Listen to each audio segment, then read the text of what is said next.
is up, guys? Hope you guys are doing well. Today we're going to be talking about something that I've had a couple people request down in the comments on a couple different videos. Basically wondering what I think of NFTs or non-fungible tokens. So we've talked about stocks on the channel, obviously.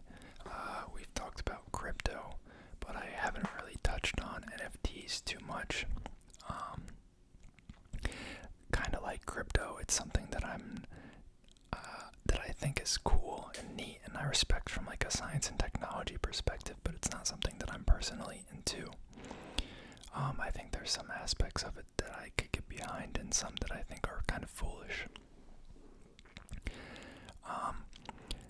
So before we get started, this is just my opinion. None of this is financial advice. Do your own research and consult a professional, financial advisor, tax professional, or legal advice before performing any sort of actions. Don't take my advice on anything. But NFTs.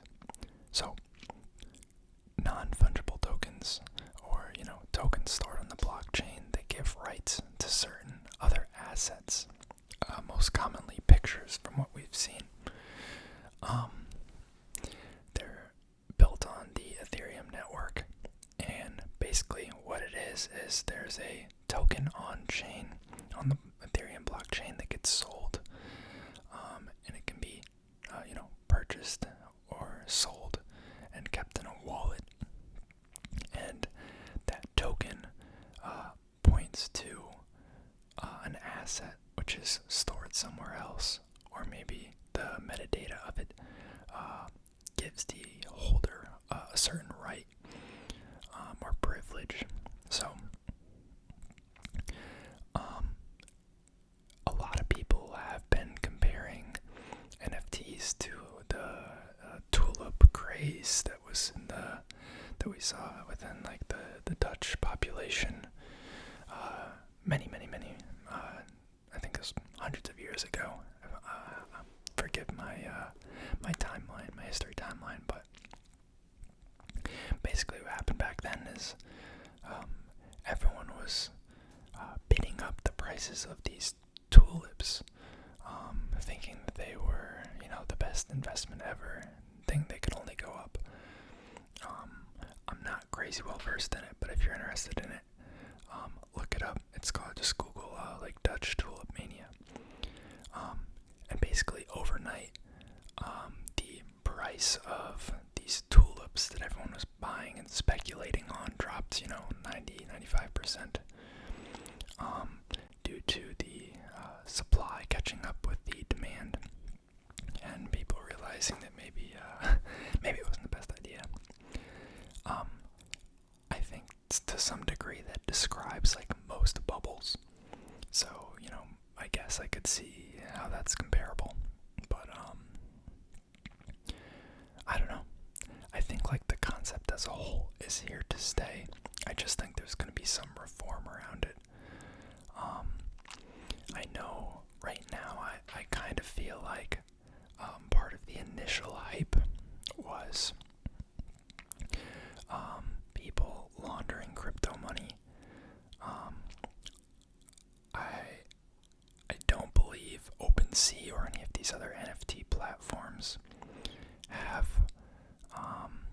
KYC or know your customer requirements, or at least they didn't initially. Maybe they do now.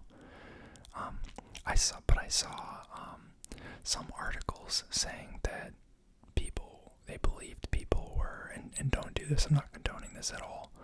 I don't even know if like this is how it works perfectly, but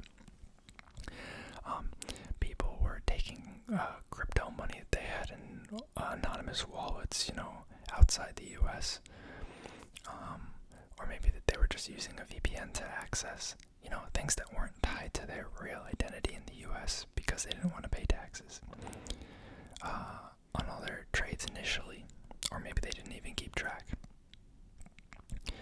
And then they personally would mint an NFT in the US and sell it for a very high price.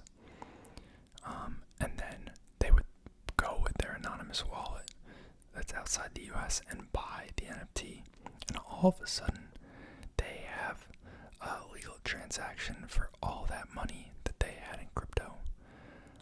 And I'm not sure how the tax structure works on like digital artwork, but potentially is it advantageous versus the short-term income tax maybe that they would have had to face with the crypto trading. So that's a theory. I don't know if that's like a conspiracy theory or if that's been confirmed or what. And I'm sure the government is going to be quick to step in here with regulation on NFTs and taxation of it and KYC requirements and such. But that's one thing. And then I also think that there's a lot of celebrities out there who are just taking advantage of the hype. I mean, Lil Baby has like a Bored Ape. There's celebrities actually releasing their own NFTs. I think like someone in the Trump family was releasing them. Snoop Dogg had them. Like random people just releasing NFTs and selling out their collections for, hundreds of thousands, if not millions of dollars, just because they know people will do it. We have major corporations hopping on the bandwagon. We have a lot of like the trading card companies, but then also like even like clothing companies now, like Nike, I think has NFTs in the works, if not already released. I don't follow it crazy closely. But yeah, I think it's definitely overhyped, but I think the technology is cool. I do think there's some inherent issues with the technology of at least some of the NFTs. So there are some NFTs where the actual like media or like image is stored on chain. But the thing is, the storage of these images is pretty large. So typically what has happened in the past, this is a simplified understanding, so do your own research, but a lot of NFTs, the token gets sold and traded, but the token itself gets, it just points to like an HTTP URL link, or IPFS hash. That stands for Interplanetary File System. And basically what that is well, you guys know what URL links are, but IPFS hashes, IPFS is a file storage system that's more peer-to-peer, based on like private nodes, so that's definitely more decentralized than pointing to our URL. But the point being that the media has to be stored somewhere, so if it's not being stored on the chain, wherever it's being stored is actually more centralized than people realize. So a lot of these ones that are being stored on like URL links or other things, like they're stored on companies like AWS, like Amazon Web Services, or even if it's the IPFS hashes, like those nodes need to be managed. So if the companies that are putting out or like providing these transaction services, like I think Nifty is a big one too, if they went out of business, then there may be issues that arise with like their node no longer functioning, and then the IPFS system may not properly work, from my understanding. So like NFTs themselves, a lot of them aren't actually decentralized. It's just the token with the metadata itself. And if the surrounding services aren't maintained, if those centralized services were to go down, there'd be a lot of issues. And I don't think people inherently realize that. And then as far as like actual NFTs go, I'm really not a fan of the ones that are literally just images, like we're looking at some here. These are the top sales in the past 7 days. Like, I think these are foolish. What I do think is cool is the ones that have actual use cases, or maybe there's a physical asset behind it. So, for instance, Gary Vee, he released a new book a while back, and he said if you buy X number of books, you'll get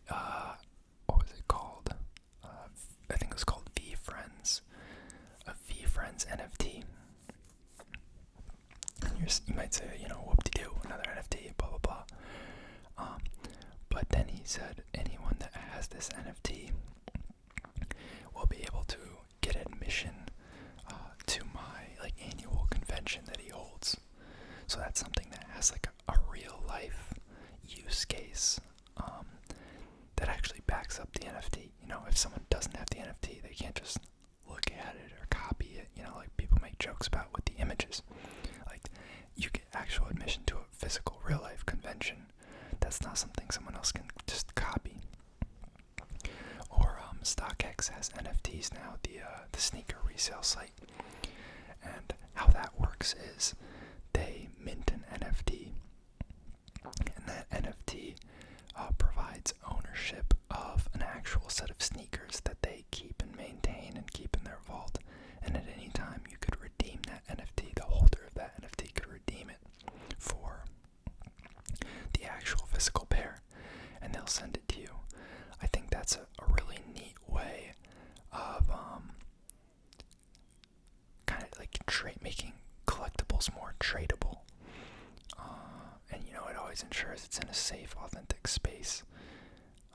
You can't fake it. I mean, you could argue you don't need an NFT to do that. StockX could have just built their own internal system. Yeah. But those are what I think are good use cases. And then going forward into the future, I already talked about collectible ownership and admission to events with Gary Vee. I'm sure there'll be a bunch of stuff with gaming, if there isn't already, with in-game purchases and microtransactions and stuff, as well as I could totally see automobile ownership or real estate ownership being tokenized, so that there's this formal, zero bureaucratic way of transmitting real estate ownership. When you sell your house, you sell them this NFT that says they own the house. These are potentially the use cases I see that could be big long term, but maybe I'm just wrong and I don't understand. I'm missing something with these artwork NFTs, these Bored Ape NFTs. Please inform me, guys, if you think I am looking the wrong way here. But so Bored Ape I think is the biggest one right now. Crypto Skulls being next. I've heard of both of those. I have heard of CryptoPunks. I've heard of Cool Cats. I've heard of Decentraland.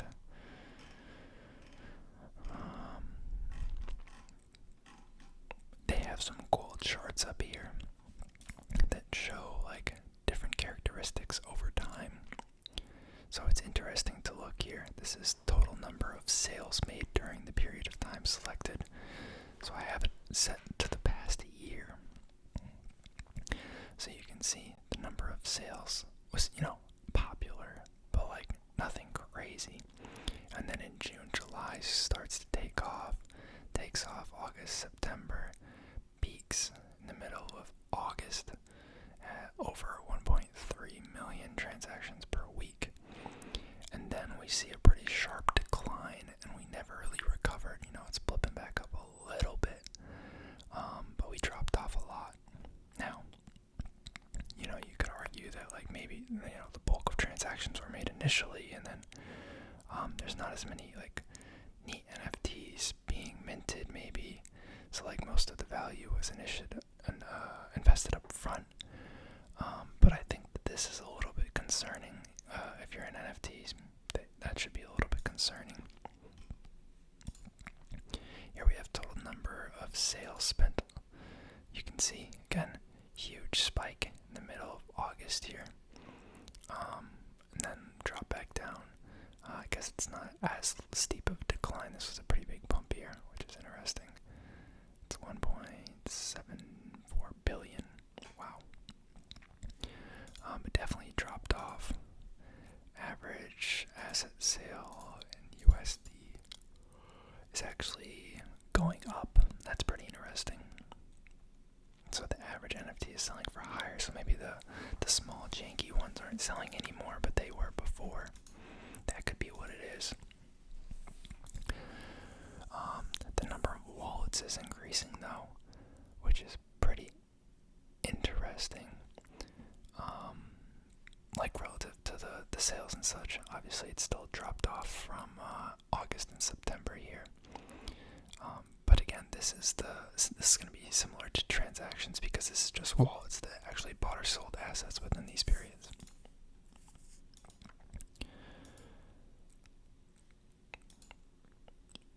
This one's showing secondary sales, so after the initial pricing, definitely dropped off, so a lot less flipping now.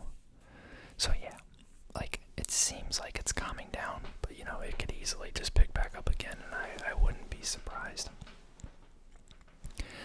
But that's kind of my opinion on them. You know, in a lot of ways, I think the things I like about them is really just a tokenized contract. You know, it's nothing groundbreaking in theory. I like the technology. It's interwoven with blockchain. The actual token itself is decentralized. You just have to make sure you know where the actual asset is stored. Is that centralized or decentralized? But overall, really cool stuff. I think the image side of it is overhyped. I think if it has actual, you know, real life value or, you know, a physical benefit, then, you know, it makes more sense to me. But it's probably not something I'll touch anytime soon. Let me know what you guys think, and drop a comment down below and a like. Let me know if you guys have anything you want me to talk about, because this was a request in and of itself. Otherwise, have a good night, guys.